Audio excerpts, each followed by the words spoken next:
Hello everyone. তো এটা হলো কয়েকদিন আগেরই ব্লগ। তো নানান ব্যস্ততার কারণে আর ছাড়া হয়নি।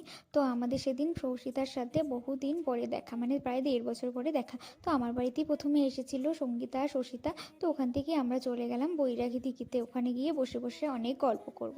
তো প্রথমেই একটা আইসক্রিম কিনে নিলাম, তিনজন তিনটা ফ্লেভার নিয়েছিলাম। আইসক্রিম খেতে খেতেও অনেক গল্প করছিলাম, যেহেতু অনেক দিন পর দেখার অনেক গল্প জমেছিল। ফোনেও কথা হয়, তাও আর কি সামনাসামনি দেখা হওয়ার ব্যাপারটাই আলাদা, কথা হওয়ার ব্যাপারটাই আলাদা। তো এখানে বসে বসে অনেক গল্প করছিলাম, অনেক ফটো তুলেছি, ভিডিও করেছি। বেশিরভাগই তিনজনেরই ভিডিও করেছি।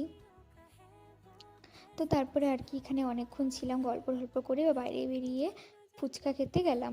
তো ফুচকাটা ভালোই ছিল খেতে। তো ফুচকা খেয়ে দিয়ে এবার আমরা একটু লস্যি কিংয়ে যাবো। মানে লস্যি কিংয়ে এখন নামটা হয়তো চেঞ্জ করেছে, বাট ডেকোরেশনটাও চেঞ্জ করেছে, খুব সুন্দর হয়েছে। তো ওখান থেকে আমরা ভেজ পকোড়া নিয়েছিলাম। তো ভেজ পকোড়া খেতে খেতেই চলে গেলাম। গাড়ি করেই এসেছিল, প্রথমে সঙ্গীতাকে স্টেশন মোড়ে নামালো, ওর বাড়িটা একটু দূরে। আর আর আমাকে এখন আমার বাড়ির সামনে নামিয়ে দিয়ে ও দেওয়ানহাটে চলে গেলো। তো আজকের ব্লগটা এতটুকুই।